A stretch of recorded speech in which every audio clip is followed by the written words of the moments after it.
Here we go. William Burr, how do I come to terms with being average? Well, let me tell you, sir, you're asking the right guy.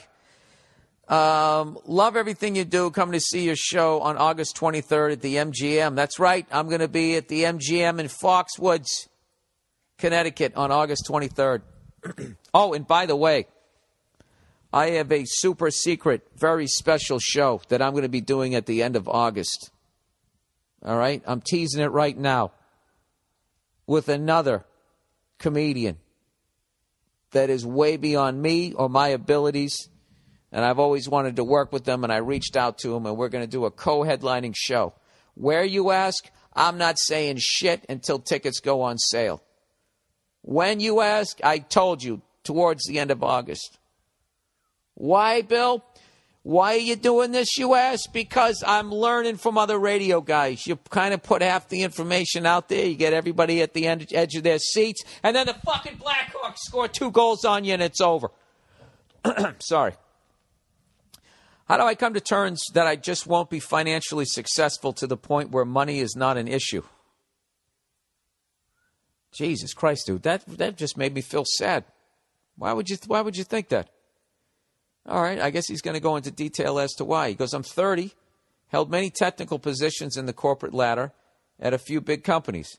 It is everything Office Space made it out to be, which has driven me to file patents or ideas and improvements, as well as start a few side businesses that didn't seem to really take flight. Well, there you go, sir. You know, you're basing your self-worth on other people employing you. All right? God knows I got enough shit on my podcast. eVoice, LegalZoom, Stance.com, all of that shit for you to run a fucking side business while you're holding down your job at this corporate nightmare that you don't want to be in. Believe in your talents. Dude, you think I just walked on stage and tried 3 fucking jokes and then it worked? I bombed for fucking years. For years and years and years. Like almost the first 11 years of my career, I swear to God, every time I went on stage, it was a crapshoot, whether it was going to go well or not. It was even longer than that. It's basically once you start selling tickets and people come out to your show that the bombing goes way down. And it also makes you softer as a comic because people are coming out to see you. They give you a giant ovation as you go out there. They're already on your side. It's a home game. All right? Before you sell tickets as a comedian, every night is a fucking away game, and it's a rivalry game, and they fucking hate you. All right? So I think you're a really talented guy. I think, you know what, a lot of smart people are slightly depressed, which is how this is reading. And, dude, you just got to force yourself to pick yourself up off the mat and throw yourself against the wall. All right? Not yourself. Sorry. Stupid idea. Don't throw yourself against the wall. Whatever idea you got. Just keep putting it out there. All right? And you patent all those fucking things, and you get yourself a goddamn lawyer. So when these corporate cunts come sniffing around and they want to dangle some carrot in front of you, you make sure you get as much as that carrot as humanly fucking possible. All right? Is a donkey really that dumb that it just keeps walking towards that carrot? Is it looking at it like it's a mountain? Like, wow, it's just way off in the distance. You know, is the donkey sitting there praying to its God as it just keeps, thank you. What the fuck would their God be? Can't say Jesus, I'll piss them off. You know, somebody told me the other day, why don't you make fun of Muslims, you pussy? Right? I make fun of my own fucking religion. All right? I stay within my wheelhouse. I make fun of what the fuck I know. You heard me try to talk about Eastern Europe. I don't know shit about it. It embarrasses me. I don't know anything about Muslims other than they throw down the yoga mat every day around 4 o'clock. When all the stoners start getting baked, they're actually talking to their higher power, which is my higher power and it's your higher power. We're all praying to the same fucking vibe, that same spirit, you know? So fucking ridiculous, and everybody's got to do it their own way. No, you got to fucking tap your elbow twice before you did it, and you didn't do that, so now I'm going to saw your fucking head off. Yeah, and people still show up and give it money and put on a silly hat, right? Who's kidding who? Anytime I think I'm going to die, I always start praying, and I pray to the God that I was told, you know, I say a prayer. I say a prayer every time my plane takes off and right before it lands, every fucking time. I say a prayer that it doesn't fucking crash, you know? And when I think about it crashing, I know exactly what I would say to a higher power. I'm sorry. Right? And then it'll be like when I die and I go and get judged and he's like, sorry for what? And it's you know what? Yahweh, Lord, Buddha, whatever the hell you are, just straight across the board, sorry. So for yeah, all of it. The whole fucking kit and caboodle. Other than 8% of it. The other 92%. I'm just sorry. I knew it was wrong. I knew what I was doing. I tried to pull myself out of the muck, and I was too weak a person, you know? Which maybe that's on you, because you didn't fucking, you know, you put a 4-cylinder in me, you know, instead of giving me enough fucking horsepower mentally to pull myself out of the ditch. Yeah, I am blaming you on some way.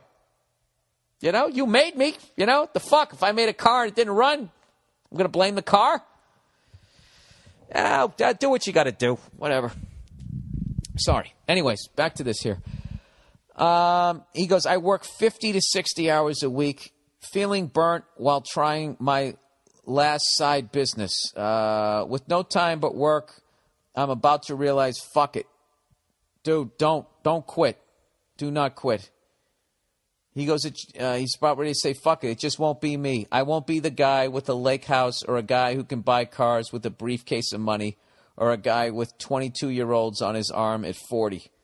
All right, now you're scaring me, dude. I thought you were just some guy that, you know, wanted to invent something and feel good about himself. But you sound like, dude, you want to move up in your company? Tell him that in your corporate fucking company there, just tell him that that's what you want.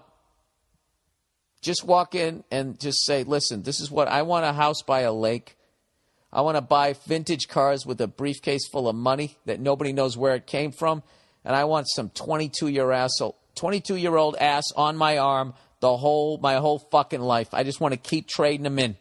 You know, like that guy who lived across the street who got the new Corvette every year because he worked for Chevy. Right? You tell them that shit, they're going to love it because they're going to be like, this guy is a fucking sociopath. He doesn't want to find love.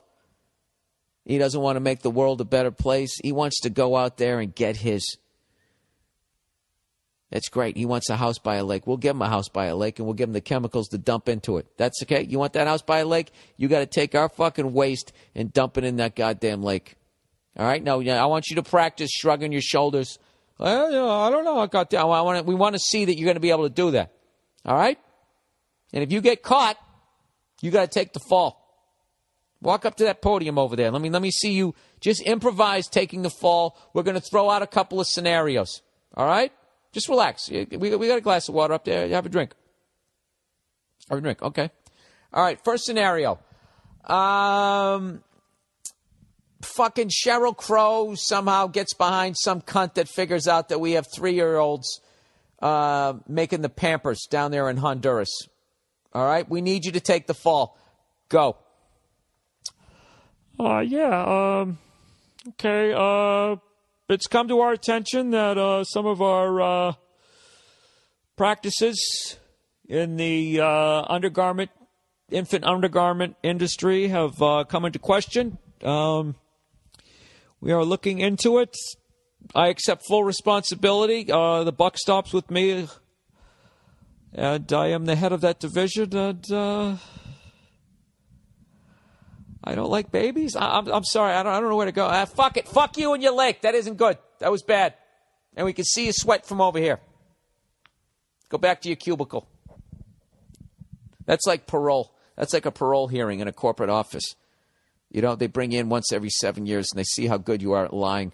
And if you're not fucking good at it, they send you back to the hole, back to your cubicle. It's like reverse Shawshank. Anyways, let's plow ahead here. So this guy's depressing the shit out of me. He's given up on his dream, and he wants young bitches on his fucking arm. I don't know what to do with this guy. He goes, I'm starting to think I need to accept the corporate grind for the next 35 years, or the whole life is going to pass me by, spending all my free time trying to start something. Your thoughts? It wouldn't be right unless I end it this way. Thanks, and go fuck yourself. All right. I don't think you're that bad a guy, sir. I'm just fucking with you. All right. Don't quit. All right? Don't quit. If you quit on yourself, nobody's going to believe in you. It's going to affect your entire fucking life. You can't fucking quit ever. You never quit. Unless you're wrong. You know? If you're fucking wrong. But then what you do is you just go in another direction. That's all. Right? Like, let's say you always wanted to be a singer, but you sing like me. At some point, you got to have that honest moment. Be like, I fucking stink at this. But who's to say that you're not a good producer? You couldn't record singers. You know? Or you couldn't manage singers. Or you couldn't go down to the church choir and just lip sync and act like you were singing. Right? Or get a sex change, right? And turn yourself into some hot piece of ass and get to the top of the pop charts. There's always a way, sir. And I'm not saying to get a sex change. I'm not saying not to get one. All right? Just listen to me here. Just fucking don't fucking give up on that shit. You know what it is? That's your passion. Your passion is what you're doing when you're not working 50 to 60 hours a week. All right? And the reason why this is coming off so depressing is because your heart is in that. And this voice is getting louder every day saying you don't have what it takes and you need to quit. I've been there as a fucking comic. It's the fucking worst. It hits you right in the chest. All right? You got to push through that. All right? What I do is I come up with new jokes and I go even harder the next show. So that's what you got to do. You got to come up with a new Floby, a new George Foreman grill, a new fucking iPad, whatever the hell you're working on. You got to go even harder. Right? And someday you'll have a podcast. And you'll repeat shit 9 times in a row. And you'll mispronounce stuff. Right? And you'll have a house by a lake. I don't have a house by a lake, but I had one come through my fucking roof 3 months ago. Sorry. All right. Sir, don't quit. That will crush me, knowing that you quit. There's your halftime speech. Do not ever fucking give up on yourself. All right? What I would do if I was in your fucking situation, I would quit the corporate job first. I would downsize my life. All right? You got to make the sacrifices. Downsize your fucking life. Take a job that pays less with less hours. Live with less. Do you need all those fucking T-shirts? Do you need all that shit? Do you need a laptop? Do you need an iPad too? Do you need a mini iPad? Do you need every new fucking cell phone? You don't. You don't. How many fucking glasses can you drink out of at once? 1, maybe 2, if you join in a frat. All right? You drink out of 1. The reality is, sir, you need 1 bowl, 1 plate, 1 fork, 1 knife, 1 spoon. You know, you could have all your shit. Yeah, you need a bed. You need a TV. You got to stay in touch, right? Because you got to see what's out there, what they're selling for $19.95. But other than that, what do you need? Nothing. You don't need shit. So downsize your fucking life. Have a fucking yard sale, sir. And with that money, you know, go buy whatever the fuck it is you need to buy to invent some shit so you can get out of there. All right? But by all means, do not accept this as your fate. It isn't. You're doing your open mics like I did. And you know what? A lot of people fucking quit. I don't know what they're doing. Okay? But are they doing stand-up in a parking lot in an air-conditioned tent in Rhode Island next month like I am? No, they are not. All right, you know what I'm saying, man. I hope that fucking pumps you up. Don't fucking quit. Or, that'll make me sad. You want to make me sad? You fucking cunt. I don't even know you, and you're making me sad. Stop.